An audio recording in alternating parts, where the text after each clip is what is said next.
Brandon Thurston from WrestleNomics is up next, and we're going to follow Brandon with John Pollock from Post Wrestling. Delivering on the returns, increasing our margins. Ratings go down the toilet if I'm not here. All I do is simply put the math in my favor. We agree that Brandon and John do good work. The reason is simple wrestling economics. I've been told the Netflix numbers. I've been told the metrics a little bit, probably 5 different times. I still don't get it.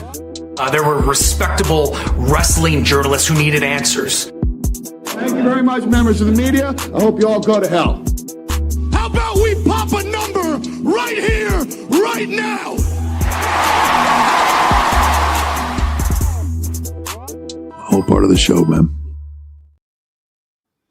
Hello, everybody. Welcome to Pollock and Thurston. I am John Pollock of Post Wrestling, joined by Mr. Public Documents, Brandon Thurston. He's coming for you. How are you, Brandon? I'm fine. How are you? Doing well. It is, it is the eve of Thanksgiving for you. It is, yes. I was thinking about this. You've already had Thanksgiving again a month earlier. Yeah, we do this in October every year. We get it out of the way. And everybody gets the day off on that day. We get the Monday off, correct. Yeah, it's a Monday holiday for us in Canada. Well, it's a Thursday holiday here. All right. Is it a big, is Buffalo just shutting down for the day? Probably. Well, there's supposed to be a huge snowstorm that's coming in Thursday night. Oh. So the signs outside are saying, adjust your travel plans because the rumors have started. The snow is on its way. Okay, well, that means we'll probably get hit as well. So there's your weather update for Western New York and probably into Southern Ontario as well. Stay inside. Don't celebrate Thanksgiving, or if you do so, don't involve a car. Those are the lessons you learned by tuning into this show for your weather update. But we have more updates. You should have learned that from Survivor Series. Was it 2000, where Paul Levesque was dropped in a car? Yes, he too was advised Thanksgiving week, don't get into a car because you might be forklifted to death. And well, he survived. He took 3 weeks off TV, and then you know what? Came back better than ever. There's something to be said for just sucking it up and being able to overcome a horrific vehicular manslaughter cause.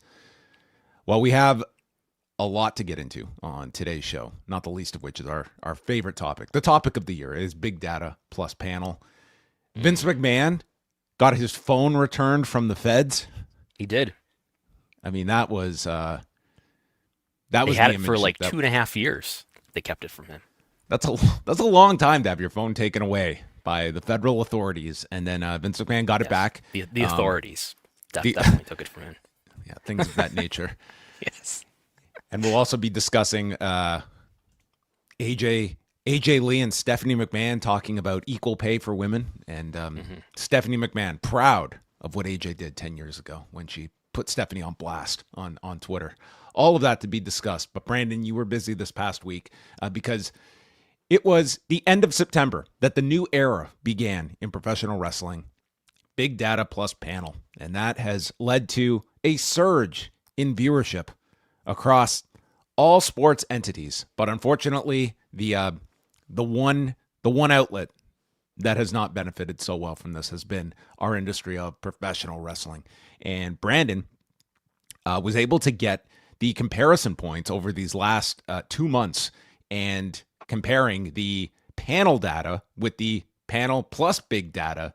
It's a lot of data that we are parsing here, but thankfully it is in graph form for everyone to look at, and we can compare in both overall viewership, 18 to 49 and 25 to 54. What are the differences for the main wrestling programming that is still on broadcast and cable? We have SmackDown viewership, we have AEW Dynamite and Collision, and you also were able to look at some NXT comparisons as well, which paint a similar picture. But why don't you just go over some of this reporting, Brandon, and some of your findings before we get to your responses that you got from at least one particular network. Sure, we got some promos coming up. And to be really clear, I feel like it's really hard to know how to word this to be as clear as possible because like the week before I published this article, I did an article just looking at the data, what it's been like since late September. Here's the last, I believe it was 7 weeks before the big data, before the methodology became the primary methodology on September 23rd, roughly. I did a thing where I said, let's look at the 7 weeks before and the 7 weeks after. That's not what this is. No. This is only the 7 weeks or so after, from like September 23rd to November 10th. It's the same episodes, the same methodology. So you can't say, well, that maybe the ratings just went down and they're making that's not what this is. You were able to get the panel data, which up until this point we did not have that data to compare. Like, what would these exact same shows have done under the old system? Right. And what we see is interesting in a number of ways. So what we see, for example, is that, SmackDown is down consistently. Dynamite is down fairly consistently. It's interesting that actually the Tuesday preemption, Title Tuesday, where they went head-to-head with NXT, Big Data actually measured slightly higher than the old panel-only methodology. And Collision is maybe in some ways most interesting of all. Now, we have most cases, the old methodology does measure higher, but we've got this one data point up here on, what was it, October, 15th, I think it was, where they aired right after Dynamite, where Big Data measured substantially higher on this scale than the old methodology, where they, under Big Data, they measured 400,000 viewers versus roughly 350,000 viewers. Should we get into all this now? I think it's really interesting, because remember how long that episode was that aired right after Dynamite that night? An hour. It was 67 minutes long. How long are all these other episodes on this chart? 2 hours. 2 hours. And this is the lone episode where Big Data measured it considerably higher than all the other episodes. Shorter duration. Now that does align with a theory that the reason why these episodes of wrestling programs, the reason why wrestling programs might be hurting here is because they're not categorized as sports, whereas we've seen sports generally, if anything, they're doing better on a general basis, because the theory is that there's some exception in this methodology. Nobody's confirming this. Nobody will talk about this. There's some application in this methodology that says, look, if you're watching a show for over an hour or something like that, we're going to assume that you're a passive viewer and we're going to discount your viewership somehow. But if you're watching sports, well, people watch sports for a long time, so we're not going to apply that onto sports. But of course, fake wrestling is not sports, so we're not putting them in that bucket, even though all of their programs are 2 hours long. So that's what we're seeing here in this Collision example is consistent with that. And another thing that I was thinking too is it's unfortunate that Raw has moved to Netflix. So I'd be very curious to know if we still lived in a world where Raw was on traditional TV. TV ratings enthusiasts everywhere will all remember well. How was Raw reported in the Nielsen ratings? Is there something unusual about how Raw was reported? Do you remember? WWE Entertainment? It was broken up into separate programs per hour.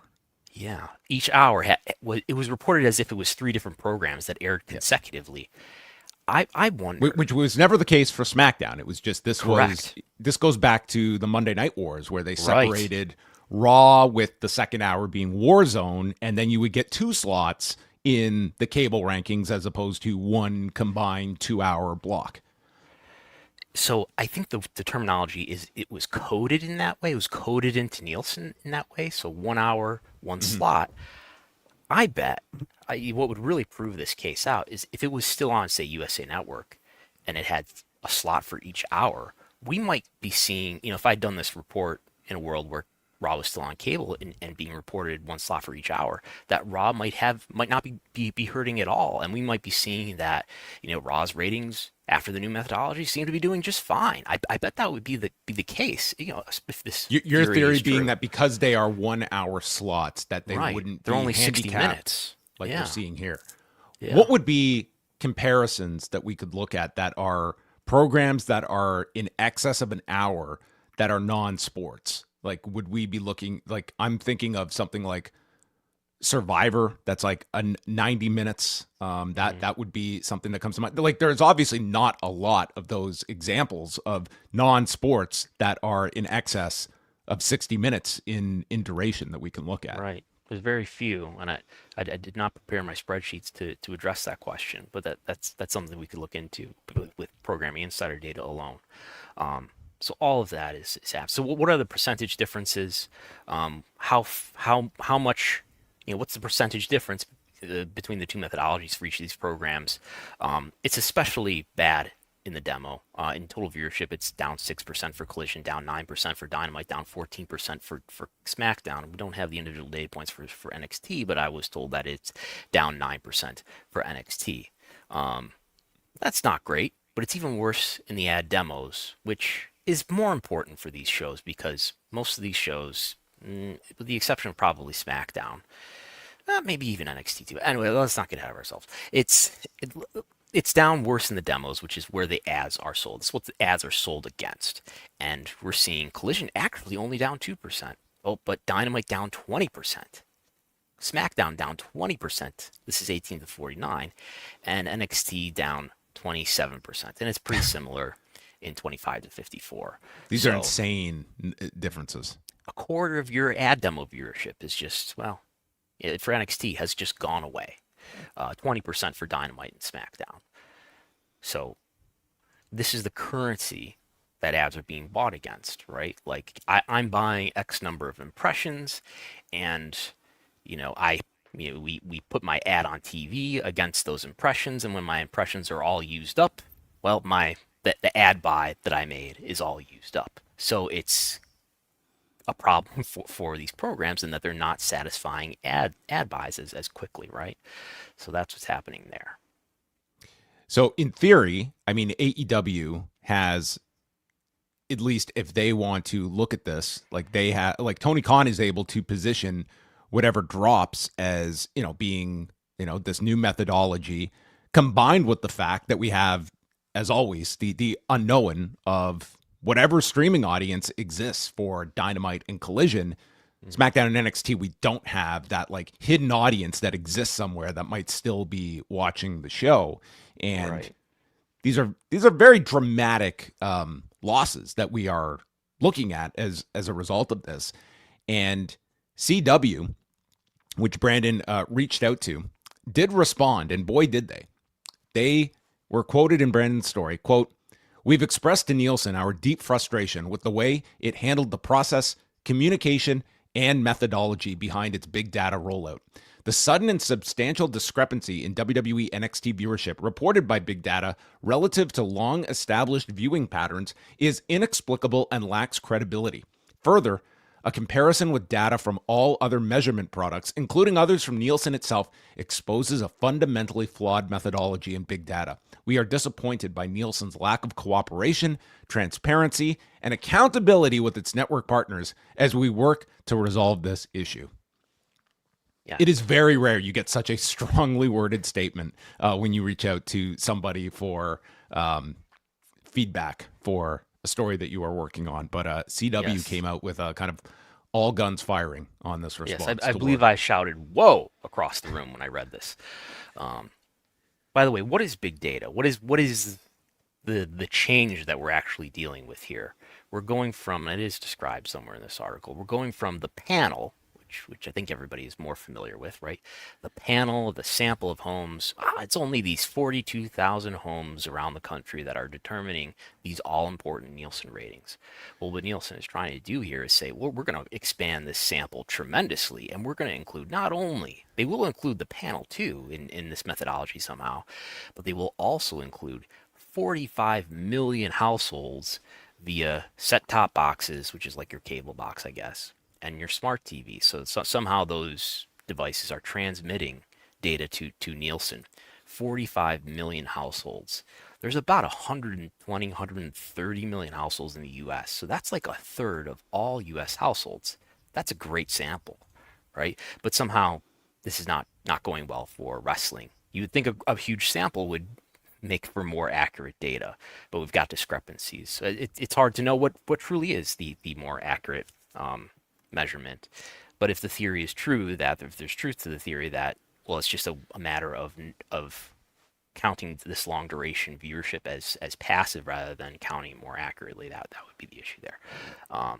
So that's what the difference is. But somehow this is not going well for pro wrestling, and yeah. I'll just add that CW's in a unique position to come out so strongly against this new methodology, because so many of these other networks, like, the net result has been substantial gains across so much of their programming, including live sports, that to criticize this new methodology for the sake of professional wrestling, it negates a greater advantage for a lot of these other networks. CW is not attached to any big NFL programming or Major League Baseball, and NXT is considered one of its like crown jewels of its programming schedule, that it's going to take much more issue, and it's going to feel the hit that NXT is taking far more than a lot of other networks, for instance, that like, let's be honest, this pro wrestling story has remained a pro wrestling story. This has not become a larger issue among, television pundits or people analyzing this big data and panel. Like, this is kind of a, this has really been limited to your reporting, Brandon. Yeah, so I guess I think about where these programs rank on the networks that they're on, and Dynamite and Collision. Dynamite is, especially when we're talking about things that air regularly, Dynamite's pretty high up there. It's actually now, as I reported a couple weeks ago, it's actually now performing below a lot of the primetime re-airings of reruns of Big Bang Theory, which I would think would be really concerning if you're AEW. But anyway, what I wanted to show here was NXT is by far CW's #1 show. They might have some one-off specials. I know they have a little bit of college football, but when it comes to primetime programming, it's by far the #1 show on CW. It is still the #1 show on CW, but the gap is not as wide, not nearly. It is more competitive with the upper end of other CW programs. SmackDown would be a similar story. SmackDown blowing away just about everything else. It's definitely blowing away everything else on USA. But I guess as you point out there, though, NBC Universal, Versant have a lot of, they have Sunday Night Football. They have a lot of other sports. They have NBA now, so they may not be as willing to body slam Nielsen's methodology as CW did. And what else did you learn kind of reporting out this story? You did reach out to several different people. I found Patrick Crakes to have like he is somebody that, for those not familiar, and he's been on our show in the past, like he was, this was his world when he was working at Fox and specifically selling advertising for UFC, and I believe was still there at the time that WWE was joining Fox with SmackDown as well. So he not only understands this, but he also gets like the professional wrestling side of the limitations of selling pro wrestling as well, and its value to these networks. Yeah, and then we can go through what Patrick Crakes told me for this article too. I want to mention also the Media Rating Council, which is this congressionally created, or Congress requested that this body be created back in the 60s, the Media Ratings Council. And I guess they don't just audit Nielsen, but they oversee other organizations that do measurements. But anyway, they accredit, they're the ones who decide to accredit or not accredit Nielsen, which I guess is important if Nielsen's measurements are so important throughout the advertising industry and other industries. They don't just measure TV ratings, they do lots of other things. But so the MRC CEO and executive director, just after this article published, the morning after, he did send me some comments. This is George W. Ivy. He said, Our process is annual, and we conduct rigorous annual audits of the service to reaffirm the status, that is, the accreditation status of Big Data Plus Panel, which was already accredited. Marketing Brew had reported a few weeks prior that maybe the Big Data Plus Panel accreditation was in jeopardy, or that they were considering taking it away. Anyway, he confirmed that they are still accredited, that specific methodology is still accredited. He sort of suggested that maybe including streaming data would help them, but as we know, only Dynamite and Collision are included in the streaming data, and that doesn't seem to be the issue to me, right? Like that, it's not just a fact of the streaming data not being included that really explains this discrepancy. But he did say that they would take this discrepancy into consideration in the future. But Pat Crakes did say things to the effect of he doesn't think that this will be a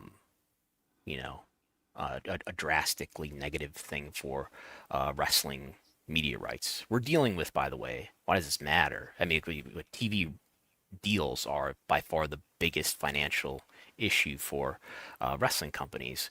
I did the math, and combined, we're talking about on an annual basis between these 4 programs. It's not even include Raw on Netflix. $500 million annually, just domestically, between NXT, CW, Collision, Dynamite, and SmackDown. So, but he said either the methodology is dinging wrestling because some viewers can't be seen in the big data homes, or the old panel was over-indexing in wrestling viewing, and this is evening it out. I did talk to him a bit about the theory that maybe it's related to duration, how long the viewer is watching. But he kind of downplayed that and said, well, it could just be from the way that it's measuring people differently. We discussed the possibility of whether it's just wrestling fans being such a big wrestling fans and being more willing to adopt becoming a Nielsen panel. But yeah, he said it's certainly disruption and uncomfortable, and you want to get it sorted out, because if you're running 20% lower next year, that's just a new world. The value overall for wrestling will remain strong, but there will be some impact because of this, primarily on the advertising side. Perhaps they will have to enlist Rhino. Did you hear about Rhino when he was a young kid growing up in Detroit, of how he tried to help wrestling ratings rebound? He explained this in an interview that WWE put up, that he would go to his local mall or something, and he flipped all the channels to the USA Network at his local mall, like some store, because he thought that would help the Nielsen ratings. I don't know much about how these things are measured directly, but what they do now is I think they give you a device that picks up what is to us an inaudible signature that only this device can hear, that your human ear can't hear, and that's how I imagine that gets emitted every minute or something, and that's how we have minute by minute ratings. So if there were no devices, I don't know if they were doing devices back then. That probably didn't help much. I don't think in the late 90s they weren't doing diaries and so forth. Rhino had a portable people meter or anything to assist with that. In the late 90s, this was just before he was on ECW then. It was something he said growing up. So whenever that was for a young Terry Guerin in Michigan. Anyway, I encourage everyone to go check out Brandon's report here, and looking at both the panel and the big data plus panel data to compare the two, and a blistering response from CW, and ultimately if any action is even what steps are even at the disposal of a CW. It kind of just feels like this is the new methodology, and there's no sign that there's going to be any adjustment unless Nielsen is going to investigate this itself or find an irregularity, which it hasn't displayed any idea of that there is a problem with this necessarily. And by the way, I sent, I believe it was 6 unanswered emails to media relations people at Nielsen. Again, I mean, it seems like the theory that the long-running duration being counted as passive viewing, when in fact it certainly wasn't being counted similarly in the old methodology, seems to be the issue here. My takeaway from talking to various people for this article is that there seems to be little understanding or awareness that that's a possibility, or how that could be affecting these ratings. Nielsen is obviously, at least for this article, is not explaining this to us and helping us understand. So it's something that I think if I were any of these wrestling companies or networks, I would be banging the table about this, and we can see at least a great deal of frustration from CW. I'd also be really curious if either WWE or AEW are having access to the just the panel data. Like, as we remember, when these numbers first came out, you remember that first week, and all of a sudden the panel data definitely has access to the panel data. Well, and for like AEW's sake, like the 1 hour collision getting that big bump, they also do have these tailgate brawls that are those 1 hour shows on a Saturday. Are they seeing a big difference there if they are getting the numbers to compare as well? I mean, we do have that collision outlier that would be an argument in favor of the duration being a factor, or is that just a one-off, for instance, that it was just, it followed a Dynamite and somehow it had this unusual spike? Because if that's a pattern, it certainly is evidence toward the duration being a factor. And remember, it's not just about the viewership being high. It's that this viewership was, as I look at the wrong thing, it's that the viewership, of course, it was after Dynamite, so the viewership for Collision was higher than a typical Collision. It's that the discrepancy between old method and new method was not better for the old method. It was better for the new method, which in all other cases, well, Collision is more volatile here because it's a smaller viewership, but in most other cases, even for Collision, the new method was lower. And for the other episodes of these 2 hour programs, the old method was higher. So, yeah. Now we're going to move over to our favorite shareholder lawsuit that is ongoing, and we have had the transfer of documents. So, again, coming from WrestleNomics' own Brandon Thurston, the plaintiffs in this case, led by an Ohio labor union pension fund, claim that the gathering of evidence so far, quote, confirms that WWE executive chair and controlling stockholder Vince McMahon faced material conflicts with respect to the merger, and that Endeavor's principals exploited those conflicts to induce McMahon to clandestinely pre-wire a deal while nominally running an open sale process, end quote. The claim is consistent with the plaintiff's overall theory that McMahon predetermined the sale process to assure that he stayed with the company afterward despite sexual misconduct allegations made against him. McMahon has denied the allegations. In a newly unsealed court filing, which contains many redactions, the plaintiffs argue that attorneys from Latham and Watkins, who represent the defendants, and non-party TKO execs, Ari Emanuel and Mark Shapiro, are dragging out the process by withholding documents and scheduling depositions at the last possible moment. The motion filed on Friday states that federal authorities seized McMahon's mobile device in mid-2023. The device was returned to him recently in October, and the plaintiffs say that McMahon cooperated to produce about 6,500 documents from that device on October 31st. The filing doesn't explain what those records consist of or whether 6,500 is largely a count of individual text messages. We'll stop it there because, first of all, just the fact that that's a nice return you get after 2 years. Okay, we've had our fun with your phone. Here you go, Vince McMahon. And 6,500, whatever it is off of his phone, I would guess that would include every possible message that exists on that phone. And think about your own phone. Have you sent, would your own phone contain 6,000 text messages? Probably. That's just my interactions with you on most days. I don't know what else. Yes. But yes, what is contained in these? And on the Vince McMahon front, you also reported he was scheduled to go under a deposition on Monday.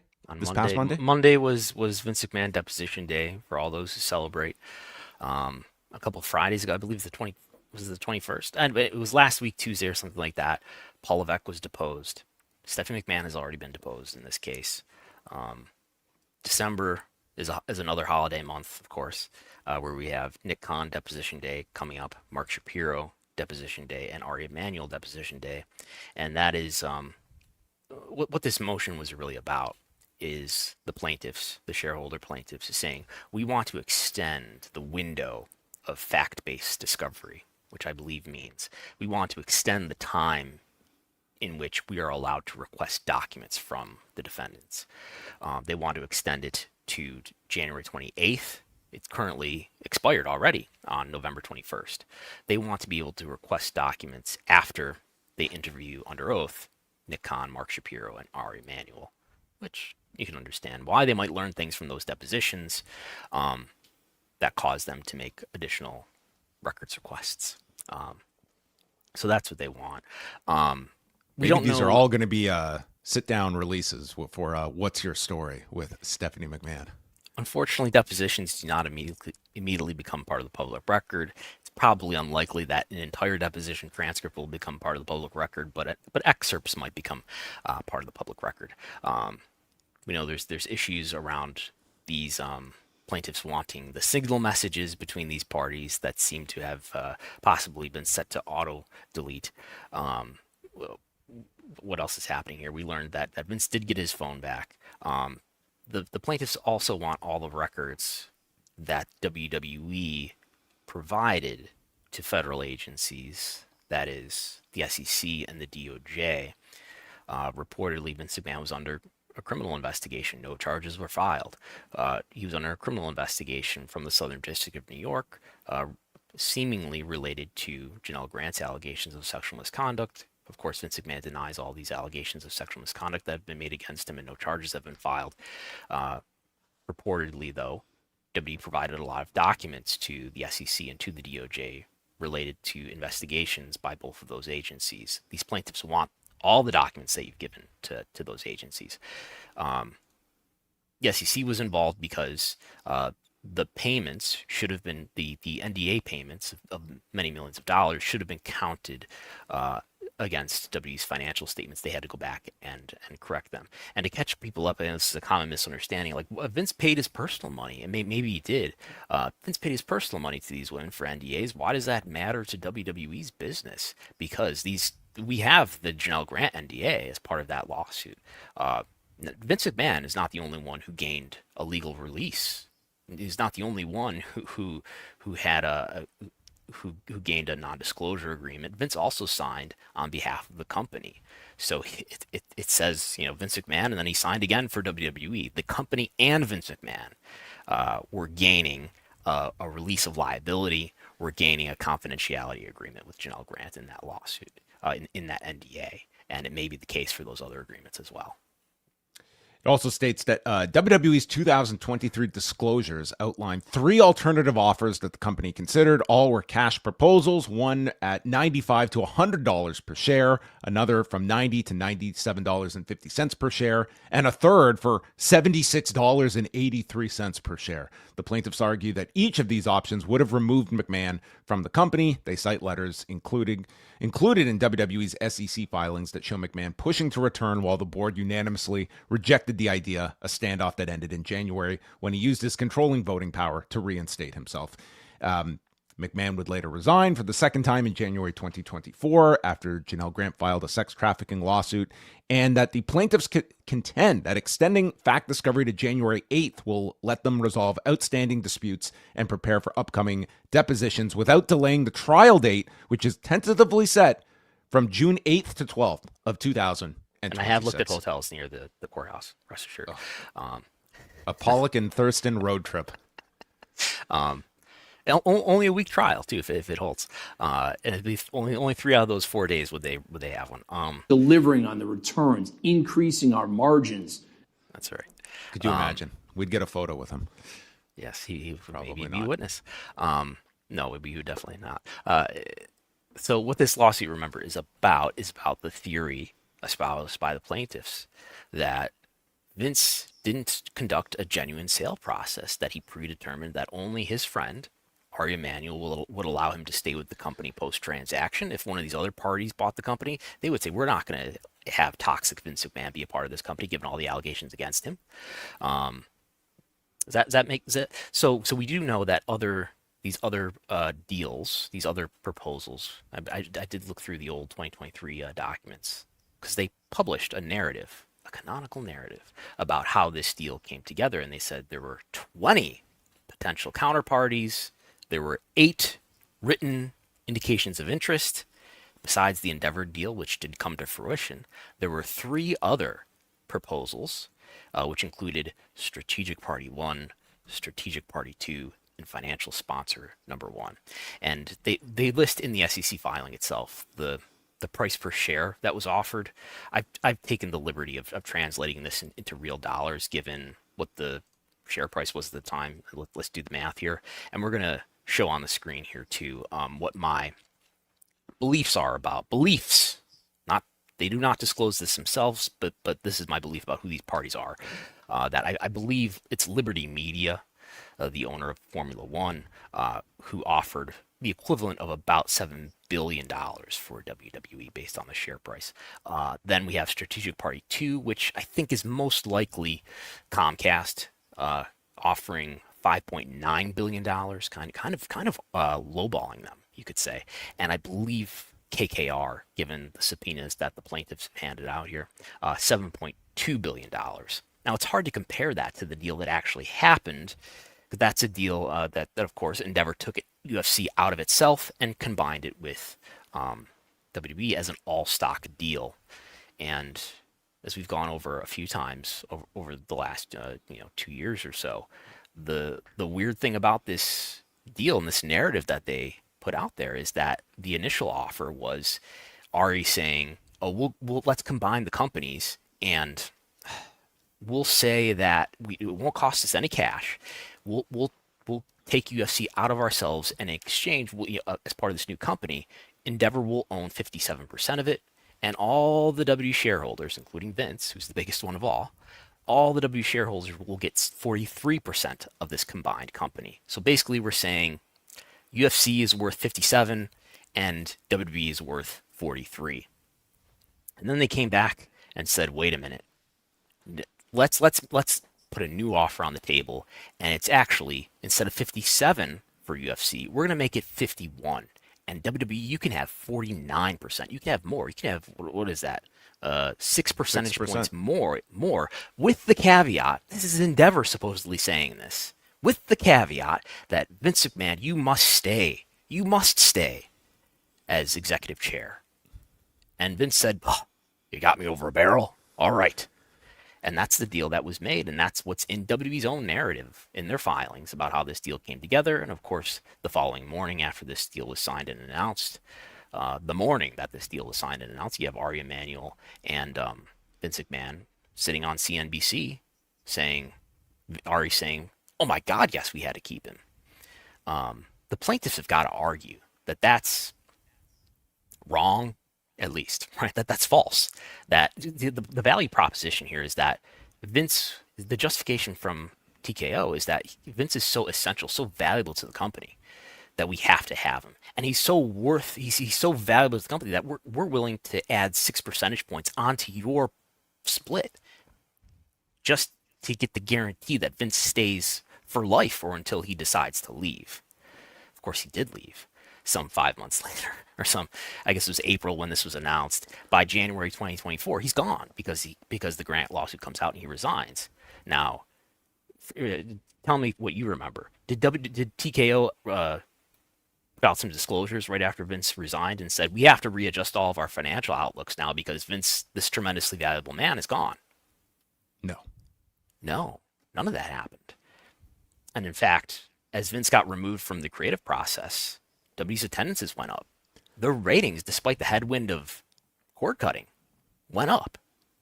If anything, this should be much more of a black mark on the instincts of an Ari Emanuel that you gave up 6% of equity in this deal for like the equivalent of like overspending for a pitcher who needed Tommy John surgery and would never pitch again. That was useless within a year. He was gone from the company, and not only gone from the company, but the company soared in his absence on top of it. And you're telling me that on the table, you could have had a 57% stake in this for Endeavor, and you gave up 6% for what?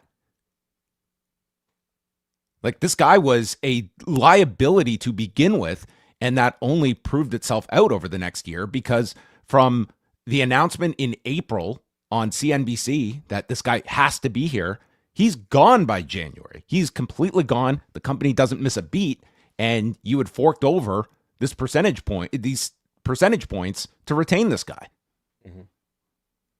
I think this is much more of a like Ari Emanuel like focus that you would look at of just the judgment in retaining Vince, who was already like, it's not even an idea of like, this is pre-Wall Street Journal reporting that, hey, we were blindsided by this. You knew the liability that was on the table. This is a year after the Wall Street Journal has reported all of this, that you know that this guy is a tenuous figure at best, and you gave up equity to retain him. And I think Ari thought this is their Dana White, and he's critical to the presentation of WWE. We can't do this without the secret sauce that Vince McMahon apparently has a patent on, and that was not the case. Or if you're cynical, then you say that, well, this is just a false narrative that they put out to mitigate concern about litigation like this case that would allegedly recognize that this was a predetermined process.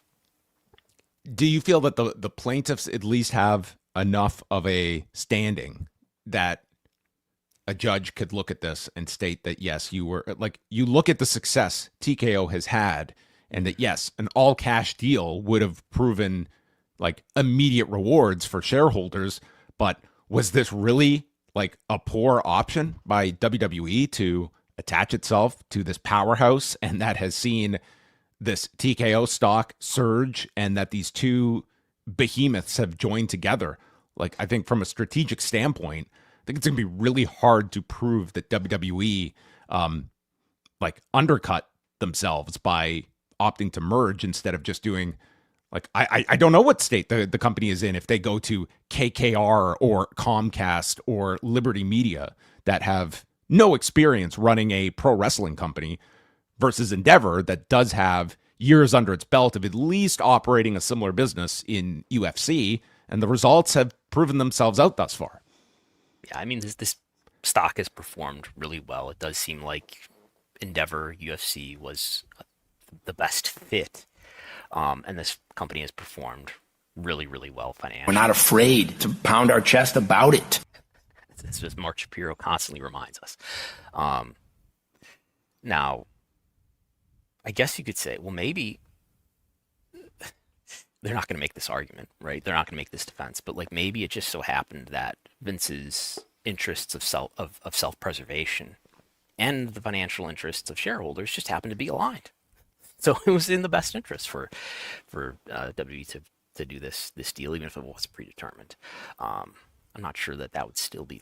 I mean, I don't know. Like, that would be my argument if I was, and I'm not representing Vince McMahon. Like, my argument would be, I am one and the same. I am the largest shareholder. I stood to gain as much as anyone by just doing an all cash sale, and instead of like a merger. Like, look what the end result was for Vince McMahon. He was not as insulated as everyone thought he would be, because he was ousted within a year once the Janelle Grant lawsuit hit. So I think his argument is that I could have easily cashed out to a gigantic degree had I just sold to the highest bidder, but I was looking for the long-term value of this company and forming this strategic partnership, which did not have any protections for me, as obvious a year into this when he was gone.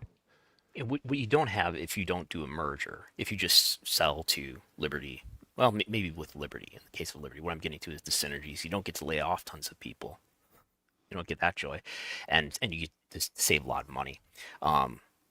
Maybe what the shareholders would argue, even if this was a monetarily similar value or a better value, that you didn't let the other deals mature. You didn't let the process go far along enough so that those deals competed with each other, or whatever the theory might be, so that it became an even better deal than this Endeavor deal could monetarily offer. And that this was really not a process. This was a complete admission that, like, we have already chosen our hiring, but we're still going to go forward with these performative interviews with other candidates when we have our selection already made internally. So what do they call it? A nominal, a pre-wire a deal while nominally running an open sale process. Well, we do not have Stephanie McMahon's deposition, but we do have her sit-down interview with AJ Lee to talk about equal pay among female performers in WWE. So people might forget this, but over a decade ago, the Golden Globe Awards were taking place. I know everyone was watching Patricia Arquette's speech, and she spoke about the need for equal rights for women in the entertainment industry. And Stephanie McMahon, following along on her favorite platform of Twitter in February of 2015, quote tweeted this, applauding Patricia Arquette for speaking on such an important issue on such a big platform and used the hashtag #UseYourVoice. And AJ Lee, who was just scrolling on that phone as a pending lawsuit was being filed against her husband, the ousted Phil Brooks, and whether or not this company had any financial backing of that lawsuit, that is speculation, and decided, she's deciding to advocate for equal pay among women in this industry, and yet here we are in WWE, and we're not quite experiencing that, are we? So she wrote that, quote, "Your female wrestlers have record-selling merchandise and have starred in the highest-rated segment of the show several times." And she would have a follow-up after that as well. But that was the main crux of things. Which was, and yet they receive a fraction of the wages and screen time of the majority of the male roster. Hashtag use your voice. So that was almost 11 years ago. And that's all been fixed now, right? Apparently so. Well, AJ's back in WWE. Stephanie McMahon wanted to have her on her podcast, and AJ said, "I'll come on, but I want to talk about the tweets from 2015." And so they sat down and they discussed Twitter and their exchange in 2015. In general, I'm fairly direct. I try not to be rude. I think a lot of people are like, "Oh, I have no filter," and so it's an excuse for being rude.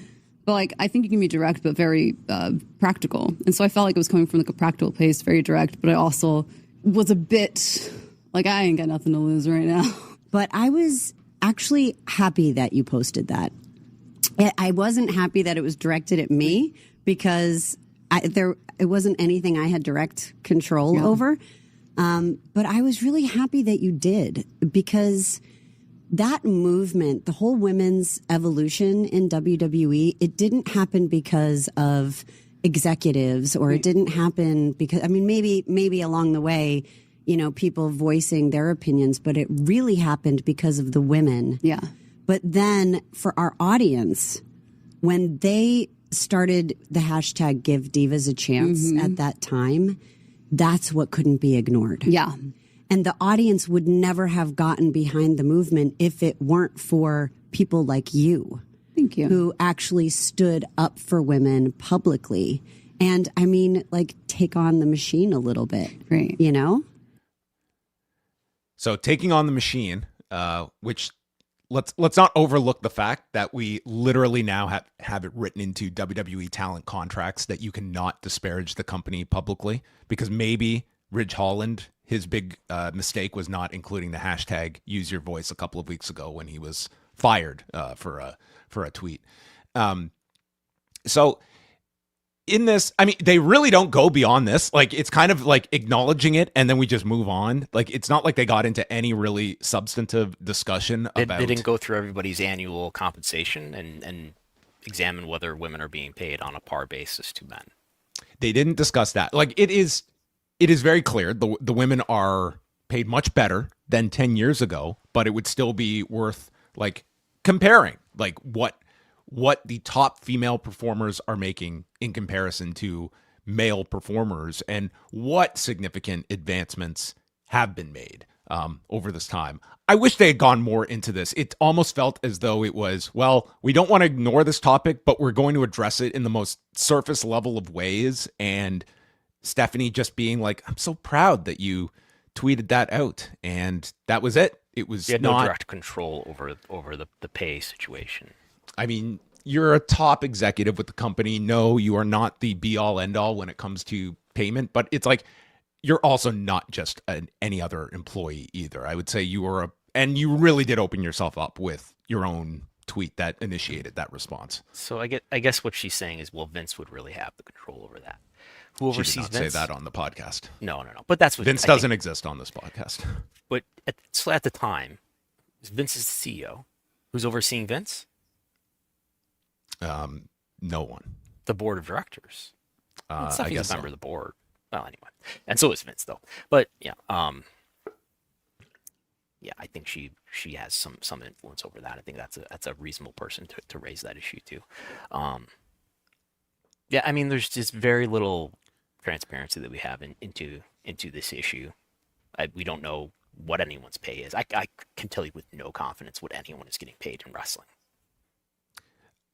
think it's a topic that is certainly one that continues to permeate almost on a weekly basis, and it goes beyond just like, it's not so much just a pay issue it comes to with female performers, but more so when we are looking at just, to me, I think like a really under focused story is the level of harassment that a lot of these women are undergoing. Like last week, we had this issue where AJ Lee was doing a signing at a convention, and a fan had created an AI photo of AJ kissing him, and this became a whole issue last week of wanting this taken down. And I can understand that from an AJ Lee point of view, but it's like we are just scratching the surface. Like if that stuff is going to be permeating in such a way that we have, like I always go back to that Bailey interview on FS1 and explaining just like how this industry works, and these women that are like getting accosted at airports that are often, they are the targets of stalking. It's like, I'm sure men deal with a lot of this too, but I don't think it's anywhere in the proximity that women are as well.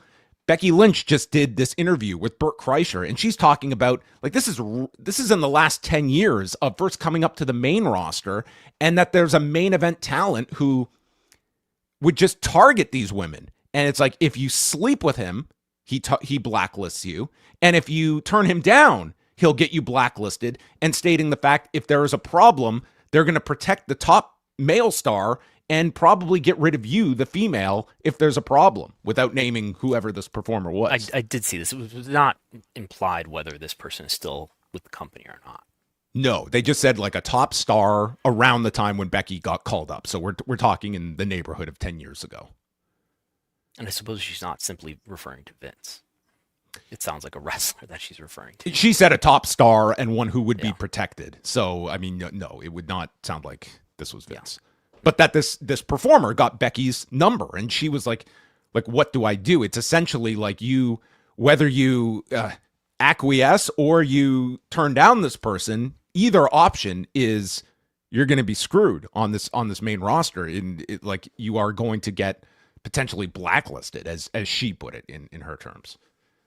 But I just think there's this entire discussion point that I think you can still look at in terms of like what advancements have been made for women in this industry, and this goes beyond WWE, but also other areas that to me are still very concerning, and ones that you look at that when we hear all of these stories on such a frequent basis, you just feel like there is going to be some horrific story that is going to arise out of this, when fans are showing up at people's homes and like literally breaking into Sonya Deville's house, which was about as close as you're going to get to like the worst potential outcome.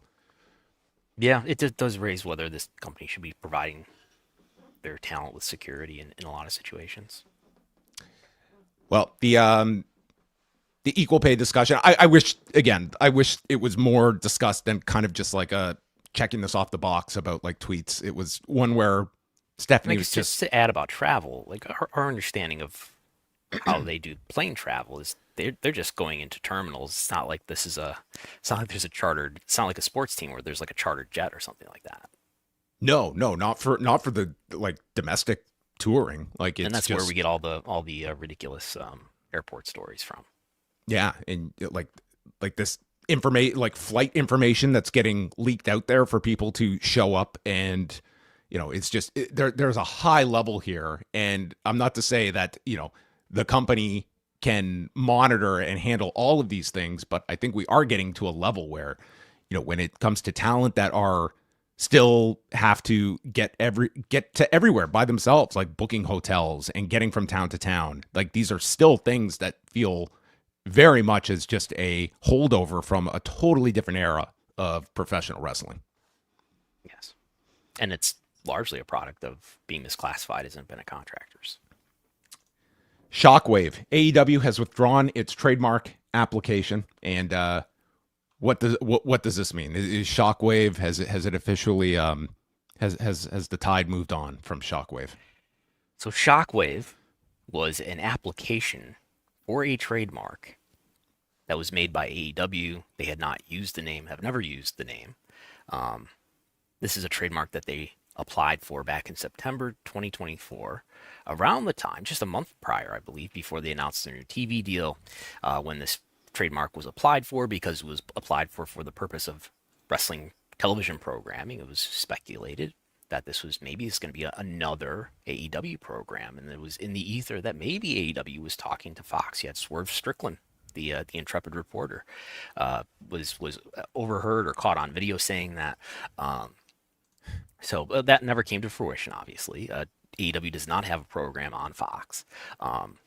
But this trademark still existed. And well, after I think this was making the news, it seems that NWA, under its parent company, Lightning One, which belongs to Billy Corgan, got wind of that. They applied for their own trademark for NWA Shockwave, because back in December 2020, they had used the Shockwave name for their own wrestling events.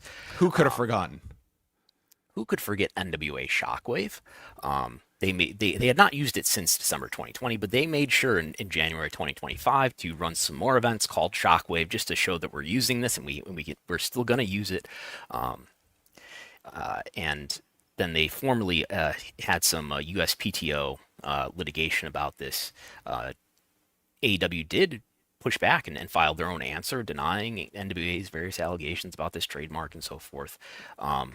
This is all pretty dormant, and well, this was all pretty latent, I would say, until AEW rolled out their AEW national title, seeming in their announcement to claim the lineage of the NWA national title, which does exist, is defended and held by one Mike Mondo. Much unhappiness was raised on social media after AEW announced its national title. One NWA wrestler claimed that this was retaliation for the trademark litigation. Oh, boy. And then we did have Tony Khan talk about this briefly, in not a lot of detail with Ari Emanuel, saying that he did have a discussion with Billy. Ariel Helwani. What did I say? Ari Emanuel. I don't think he talked about this with Ari Emanuel. Sorry, I'm getting my Ariels mixed up.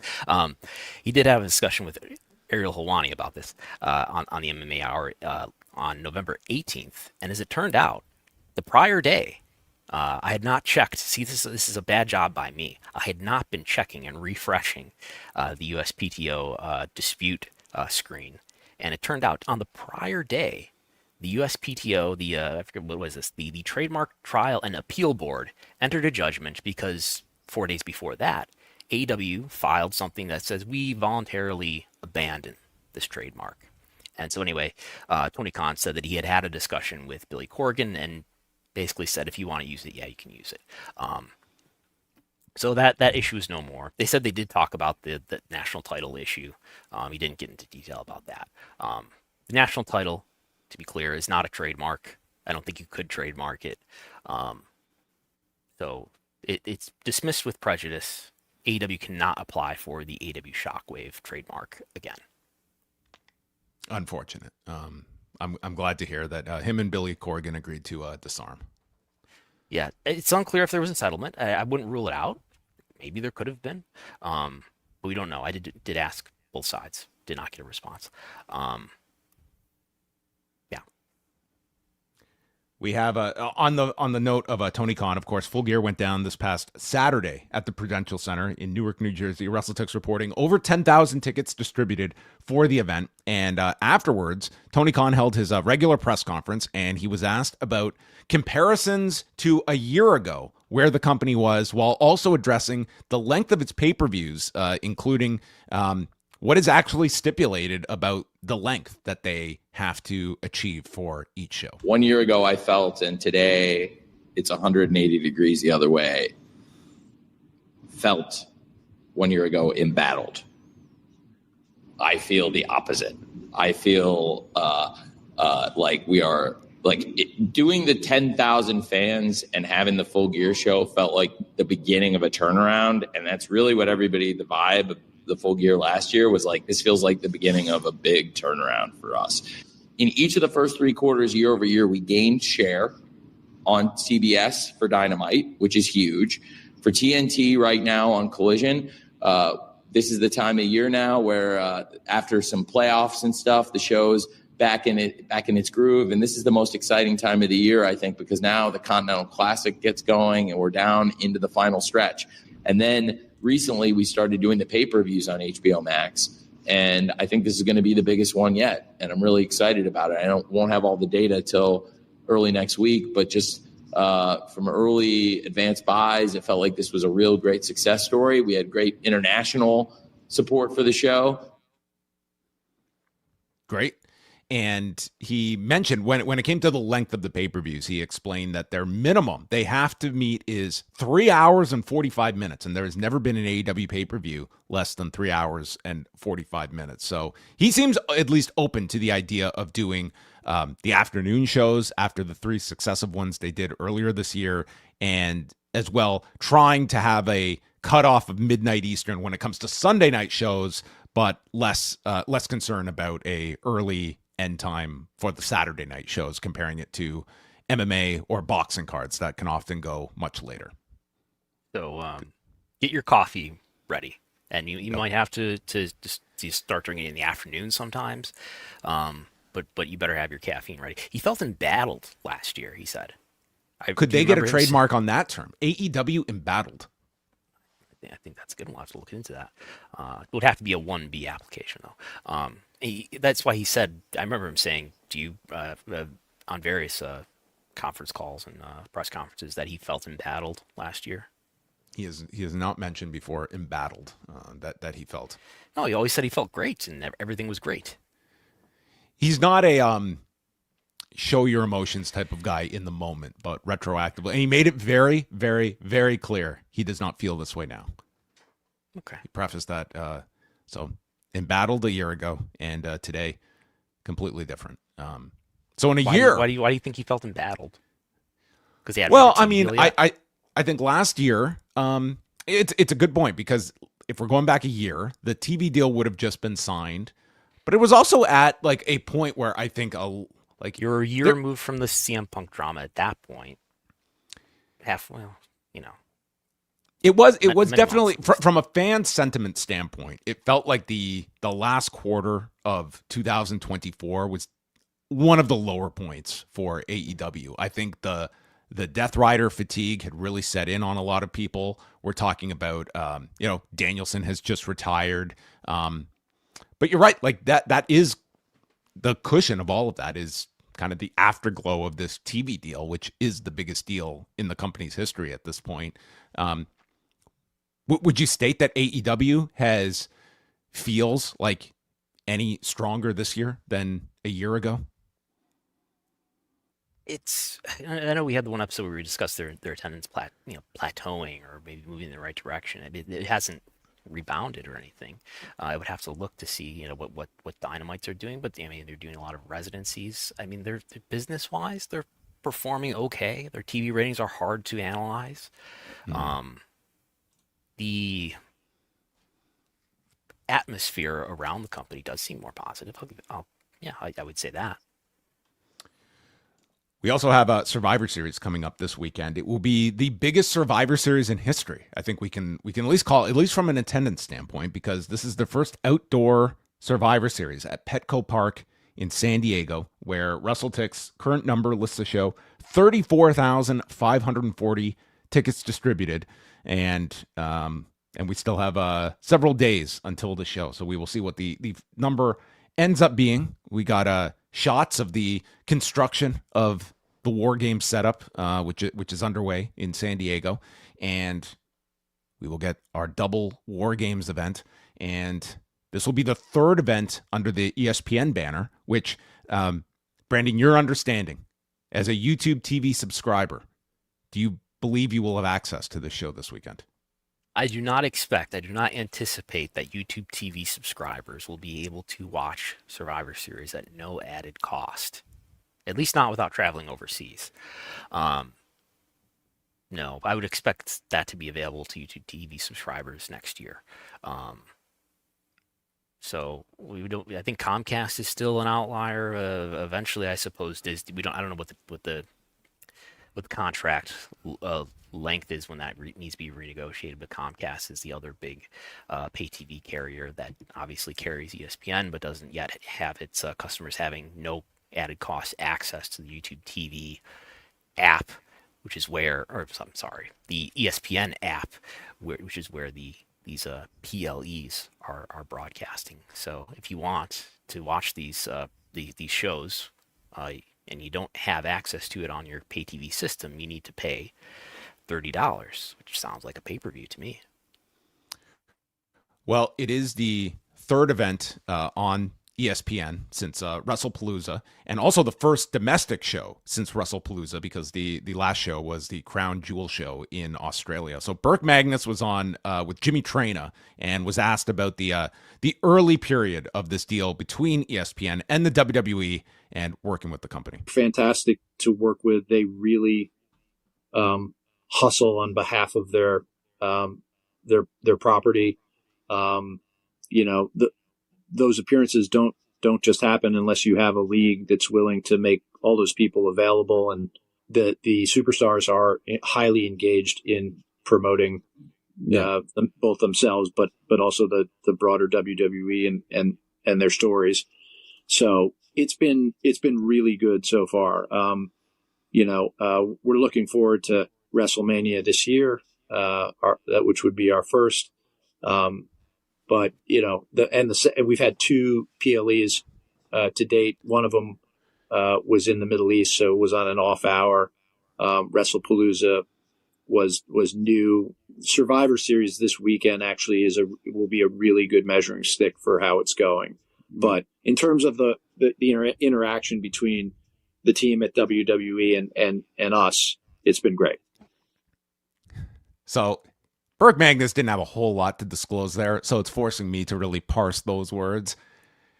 We had one event, he said the Middle East, it was Australia, which was an off-hour event. That tells me probably didn't do spectacular. Then he said, then there was WrestlePalooza, and that was the first one. So this week's one is going to give us a really good barometer of how things are going. Not exactly lighting the world on fire with his assessment, at least 2 events in, but they're great to deal with. These are great people to deal with. Am I too overanalyzing the words of Burke Magnus? I think combine that with the comments that we evaluated the other week about from Nick Khan and Mark Shapiro about this relationship, where they said things to the effect of, it's early days. I didn't say that, but they said things to that effect, and that it's a new product that we're hoping that this is not its final form. It's still maturing. I mean, like there's going to be a time when Tony Khan a year from now is asked about, man, how has this ESPN relationship grown in the past year? Man, those early days were rough, is what this feels like. It does not seem like this has been, it doesn't feel like this ESPN app is a real great comparable to a more, like Peacock, that just has that many more years of development, that it is not just, they have not seen this gigantic game changer of a product that's come over and led to this like signups for the ESPN app that maybe were hoped for. Maybe a year from now they'll say they felt embattled about that. Embattled might be the term that best describes the early days here. Bushiroad has not been embattled when it comes to Wrestle Kingdom. They have sold out their allotment of tickets, and they did have their filings that Brandon got a hold of, and does confirm the number of tickets that are sold for Wrestle Kingdom 20 on January 4th. They put out a set of slides this morning in the early hours. We have an email system that keeps us up to date about everything that could potentially be newsworthy in our world, and we got an email somewhere in the wee hours of the morning in the Western Hemisphere, where it says here, as everyone can read here in Japanese, I have translated this through multiple translators, and it does say that they have sold 40,000 tickets. Sold 40,000 tickets for Wrestle Kingdom, which I think is not been clearly set up to this point. No, they have when they stated that they were sold out, they just said the current allotment of tickets. They didn't attach a number, but when they did legitimately sell out the Tokyo Dome in 2020, like the paid figure was 40,000, and that was the assumed number, but this is kind of confirmation of that many tickets sold. So the question becomes how much more room they can make available in the Tokyo Dome, because their plan is to create areas in the outfield and expand their current setup to see what they can max out here, because obviously the demand is very, very high for Evil defending the never openweight championship against Aaron Wolf. I love the auto translation here that they're getting emergency seating. Emergency seating. This is a gigantic priority for Bushiroad to rescale the Tokyo Dome. Final things we'll talk about here. Last week's Raw, which was John Cena's final Raw, ended up with the show doing 3.1 million views and 5.8 million hours viewed for this show, listed at an hour and 48 minutes, ranking 6th globally and ranking in the top 10 in 19 different countries, including a 3rd place finish in the U.S. behind The Beast in Me, Absentia, and beating out the first season of Stranger Things. How Take far back that. do I have to go? Probably a very far amount to get to 3.1 million. To find something that's 3.1. We have a 3 million even number here. This is probably post SummerSlam in August. Yes. And then we have, where do we get 3 point? We have another 3 million probably 2 weeks after WrestleMania. And then we have to go back to post WrestleMania to find 3.6 million. That would be higher than this number. So the highest, John Cena drawing. Was it John Cena or was it something else on this show? It was John Cena. John Cena drawing a big number for Netflix. How much is a miniature John Cena going to mean to Netflix's viewership from this past Monday? I can't comment on that. I can't comment on miniatures. No. Then we had the SmackDown numbers, which came out just before we started the show. And SmackDown ended up doing 1,210,000 viewers, which was their largest audience since September the 26th, which was the first week of Big Data Plus panel, and also generating a 0.29 in the 18 to 49 demo, their largest since October the 24th. I'm going to show a graphic that will be exclusive to this program that I never show. Do you see these in your email? Because you get these sent, where it shows for people listening in audio. We've got a purple block here that shows the relative size of SmackDown's audience versus all other things in prime time on that night. So SmackDown was number 2 on cable. Do you ever see these? Do these come through? Is my script working? Is what I'm trying to ask you right here on the air. I don't get these. No. You don't see these? They do not get emailed to me. No. This is the first time you've ever seen something like this. It's the first time I've laid eyes on this. It looks like a wonderful graphic. It translates very easily to me. I can see that Florida State and North Carolina State was a big hit on Friday night. Yeah. On ESPN. Yeah. Celebrity Wheel of Fortune, though. Celebrity Wheel of Fortune. Yeah. What constitutes celebrity on that show? Like who is occupying Wheel of Fortune at those hours that are celebrities? Like, are these like Burt Kreischer level celebrities, or are these real celebrities? I've not done my research on that. It's like the front row of Raw with every comedian. Okay. Sheriff Country number 4, which we hear constantly on CBS NFL broadcasts. So my script needs some troubleshooting is what I've learned here. Okay, well, as soon as I get these emails, you'll be the first to know. Okay, but just disclosing, I get all your press releases because it's hard to get what I'm having trouble with is making images get sent in an email. I guess is my issue there. Yeah. Well, you're currently embattled with. Mm-hmm. When they're not, when I'm referencing a URL, but attaching an image that I make on the computer itself, which that's a matplotlib image that you're looking at there. I was gonna say, yeah. Thanks for explaining it first. Well, everybody, there you go. You're all up to date now. I think we got some super chats here, so let's quickly. These are not super chats, but these are just things that I enjoyed. I did want to answer this question: what happens if the plaintiffs win in the shareholder lawsuit? They probably get money. Shareholder lawsuits often end in settlements. They do not go to trial. But a class of shareholders, if you owned WWE stock between this date and this date, probably overlapping this negotiation, you get some money per share that you owned. I think a trial would have a similar outcome. How low of a percentage chance are we looking at a trial in June? I don't know. I think given how far into discovery we are, I'm just not experienced enough to give you a reliable answer on this. But given that we are pretty far into discovery, it's much more likely that it's going to go to trial now than it would if it, than I could say when we were earlier in this process.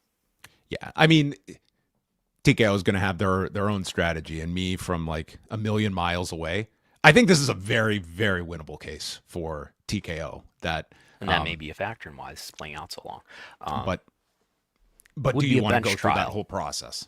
Yeah. Would be a bench trial, by the way, so not a jury trial. That the judge in this case, who is J. Travis Laster, Vice Chancellor, he would be the one to determine any verdict.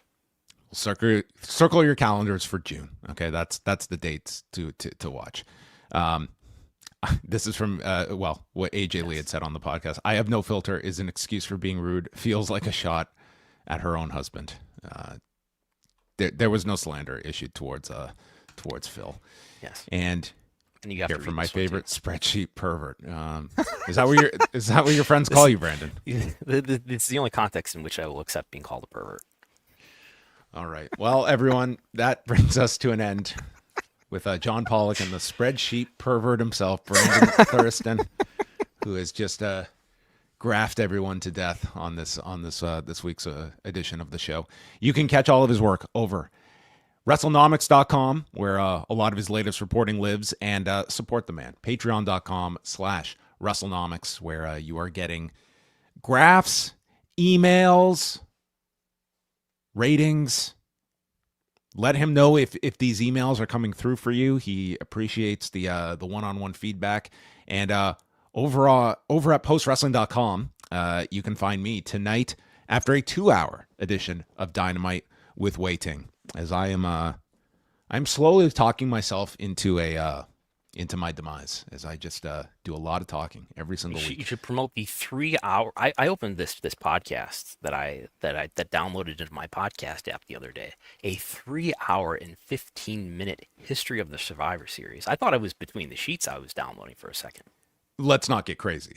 Couldn't go that length, but yes, there is a for Post Wrestling Cafe members an entire history of the Survivor Series by yours truly, going from 1987 when the WWE decided, let's use this thing to kill Jim Crockett. And we all know one current promoter that has a lot more money than Jim Crockett. Yeah. And all the way up until last year's show in Vancouver. Year by year, a breakdown, heavily reliant on past recording pay-per-view buys as recorded at WrestleNomics.com that everyone can get the data on. And a full breakdown of whether Montreal's work? I think that's about 2 hours and 55 minutes dedicated to the screw job, and the rest to all the other years itself. All right, everybody, we're going to say goodbye. Back tonight after Dynamite, and we will speak with you next week, Wednesdays at 1 p.m. Goodbye.